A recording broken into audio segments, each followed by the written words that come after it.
Hola chicos, buen día, ¿cómo están? Les preparé este videito como para que vayamos aclarando el tema de la representación de algoritmos. Recordemos que un algoritmo es una secuencia de instrucciones ordenadas que sirven para solucionar problemas, ¿sí? Los algoritmos tienen algunas características que ustedes ya las estuvieron investigando y luego más adelante las vamos a repasar, pero para seguir avanzando y no quedarnos dando vuelta a lo mismo, vamos a ver lo que es cómo se los representa, ¿sí? Hasta ahora lo hemos hecho como una receta de cocina, que es lo que más conocemos, pero tenemos otras herramientas que son mucho más efectivas. Vamos a ver la primera, que es los diagramas de flujo, ¿sí? Para eso yo quiero que primero que nada aprendan a hacer un análisis del problema, ¿sí? Porque si nosotros no hacemos el análisis del problema no podemos construir el algoritmo, por ende no vamos a poder solucionar un problema. Como les escribo en este texto, implican un proceso lógico que puede efectuarse de forma individual o grupal. Este solo es el primer paso de la solución. Posteriormente debe revisarse para encontrar posibles errores u omisiones y pedir el punto de vista de otras personas. Finalmente nos va a ayudar a poder llegar a la solución mediante este algoritmo. Cada una de estas acciones necesita generalmente comunicar el algoritmo a otras personas. Bien, en este caso ustedes me lo van a comunicar a mí. Como yo tengo un poco más de experiencia, voy a poder ayudarlos a optimizar la solución. Como les decía hace rato, antes de usar un lenguaje, lo que tenemos que usar son estas herramientas que les voy a presentar. La primera es diagrama de flujo, más adelante vamos a ver lo que es el pseudocódigo. Los diagramas de flujo son una herramienta para la representación gráfica de un algoritmo a través de símbolos que corresponden a cada uno de los diferentes tipos de estructura de control. Tenemos secuencia, selección, interacción. Ya los voy a ejemplificar más adelante. ¿Y qué beneficios nos proporcionan? Como les dije antes, favorecer la comprensión e interpretación de cada uno de los pasos del algoritmo, ¿sí? Si nosotros no redactamos bien cada paso, no vamos a llegar nunca a la solución. Es importante la secuencia de instrucciones que ustedes tienen que seguir para llegar a la solución. Y también les mencioné que hay que identificar los problemas, o sea, vamos a tener que hacer un análisis del problema para poder optimizar esa solución, ¿sí? Y bueno, ¿cuáles son las entradas y las salidas? Son parte de los componentes, se los mandé en la actividad anterior, ¿sí? Teníamos tres componentes, uno en la entrada, el proceso y la salida. Y bueno, los otros beneficios son que facilita la programación, es decir, yo tengo como mi bosquejo, que sería este algoritmo, luego lo paso en limpio cuando ya conozca un lenguaje de programación y pueda escribirle o hacerme entender con la máquina, ya que los lenguajes de programación es lo que la máquina puede interpretar. Acá tenemos los diagramas de flujo y su simbología. ¿Sí? Los diagramas de flujo se utilizan para describir gráficamente un algoritmo y su simbología muestra la solución de un problema con una trayectoria de inicio a fin. Las características fundamentales: el flujo de pasos es de arriba hacia abajo y de izquierda a derecha, ¿sí? La secuencia de pasos es el inicio. La entrada de datos, no podemos hacer nada si no ingresamos los datos con los cuales vamos a trabajar en la solución para encontrar la solución. El proceso es fundamental. ¿Qué hago con esa entrada de datos? ¿Sí? Tengo que procesarlos de manera que me conduzcan a la salida de los datos, ¿sí? Los proceso esos datos los envío hacia una salida y ahí termina el algoritmo, ¿sí? Fin del proceso. Existe siempre un camino que permite llegar a una solución. Existe un único inicio del proceso, existe uno o más puntos de fin para el proceso de flujo, es decir, ¿se acuerdan el ejemplo de la lámpara quemada?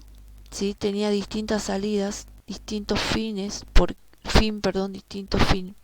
Si la lámpara estaba quemada, podía ser que no funcione el foco, ¿sí? O podía ser que no esté conectada. Ahí teníamos dos puntos de fin para el proceso. La siguiente dice solamente emplea líneas de flujo horizontal o vertical. Tenemos que respetar esas líneas esas direcciones en las líneas, porque si no respetamos eso no estaríamos diagramando como no estaríamos haciendo diagramas de flujo, ¿sí? Hay que respetar ese orden para poder entender cómo funciona y cómo llegamos a la salida. Hay que evitar el cruce de líneas. Si ustedes se fijaron en el algoritmo de la lámpara, no hay ningún cruce de líneas, ¿sí? Tienen que ser bien claros, es una característica de los algoritmos claros, concisos, tienen que ser concretos, no tienen que prestarse a confusiones, no me tiene que generar duda de ningún tipo. Yo tengo que ver el camino y entenderlo claramente. Y bueno, los conectores solo cuando sea necesario. No puede haber ninguna línea sin conectar, ¿sí? Y como les dije antes, el lenguaje es conciso y claro. Ahí están las flechas. Esta ya es la parte de la simbología del diagrama de flujo, ¿sí? ¿Cuáles son los símbolos que utilizamos? Las flechas para denotar la dirección, es decir, yo tomo este camino, tengo que ir por esta dirección o por la otra, ¿sí? El símbolo de inicio y fin del diagrama de flujo, la entrada y salida. Acá tienen un símbolo que es como un paralelogramo. El proceso es un rectángulo, ¿sí? Con una línea de entrada y una sola salida sobre los puntos medios de lados distintos. La selección sencilla, si yo tengo que hacer una pregunta, la hago dentro de ese rombo que se ve ahí. Y tiene que tener obviamente ese rombo una entrada y dos salidas en el caso del verdadero y en el caso del falso. Por ejemplo,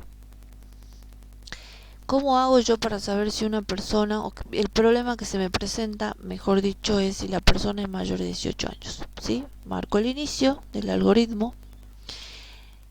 La entrada de datos, ¿cuál sería acá? La edad. Yo no puedo determinar si una persona es mayor de 18 o no si no tengo ese dato, ¿sí? Que es la edad. Entonces, lee la edad sería una instrucción que corresponde, ¿sí? A la simbología de la escritura, ¿sí? Entonces vamos a poner un paralelogramo. Leer la edad que me están proporcionando como dato de entrada. Bien. Ahora va a venir una pregunta, ¿sí? La pregunta, la simbología de la pregunta, ¿sí? Una selección sencilla de verdadero o falso. ¿Cuál es la pregunta? Ese valor que me proporcionaron como edad, ¿supera o incluso toma el valor 18? En el caso del sí, tengo acá las dos flechas que decía que tenía que tener una simbología de selección. En el caso del sí, la licencia se le otorga, y en el caso de que no sea así, de que la edad no supere los 18 o no sea 18, la licencia es denegada. Acá ambas salidas coinciden en que ahí termina el algoritmo, por lo tanto ya solucioné, ¿sí? El problema que se me presenta. ¿Le otorgo la licencia o no le otorgo? En ambos casos, ¿sí? Ya encuentro una salida y termina el algoritmo. Acá les paso otro ejemplo. Marco el inicio, ¿sí? La pregunta es el problema acá es que tiene hambre, ¿sí? ¿Tengo hambre? Sería una pregunta. Si es sí, ¿cómo hago para solucionar ese problema? Uno de la simbología es, repasemos la simbología del cuadrado. El cuadrado dice que representa el proceso. ¿Cuál sería el proceso? En este caso, buscar comida en el refrigerador, ¿sí? Si no hay hambre, ¿qué quiere decir? Que ya estoy satisfecho, por lo tanto terminaría mi algoritmo. Pero sigamos por el lado del sí. Por el lado del sí, busco comida en el refrigerador, estoy en ese proceso. Una vez que termina ese proceso, me pregunto si hay comida, ¿sí? Si hay comida en el refrigerador. Si no hay, tengo que salir a comprar. Ese representa otro proceso. Salir a comprar representa un proceso. La línea que continúa, ¿sí? El camino a seguir sería como salir a comprar, ahora ya hay comida, ¿sí? Por lo tanto, si había comida o no había comida, ya solucioné, puedo seguir al siguiente proceso, que es preparar algo. El siguiente proceso, preparar algo es comer, y luego de comer, acá hay como una retroalimentación que ya la vamos a ver más adelante, pero ya la pueden ir intuyendo qué significa, para qué se la utiliza. En este caso, una vez que comí, puedo volver al inicio, ¿sí? Y volver a preguntar si tengo hambre. Si ya comí, en teoría no debería tener hambre y podría sentirme satisfecho y termina el algoritmo. Pero si en el caso que comí y sigo teniendo hambre, vuelvo a realizar todos los pasos del algoritmo, y en algún momento van a ver que termina cuando ya está satisfecho. Bien, espero que haya quedado claro. El último que les dejo es cómo cocinar un huevo frito, que ya varios lo pusieron en el foro, así que estaría bueno que lo lean, lo analicen ustedes. Acá tienen la simbología de pregunta, qué camino, en el caso del sí, en el caso de no, tengo los procesos. Y bueno, eso se lo dejo para que lo analicen y me cuenten después, en la actividad que sigue, que les estoy subiendo hoy, cómo sería el análisis de este diagrama de flujo, cómo lo interpretan, ¿sí? Quisiera que me lo expliquen ustedes, así como yo les expliqué los anteriores.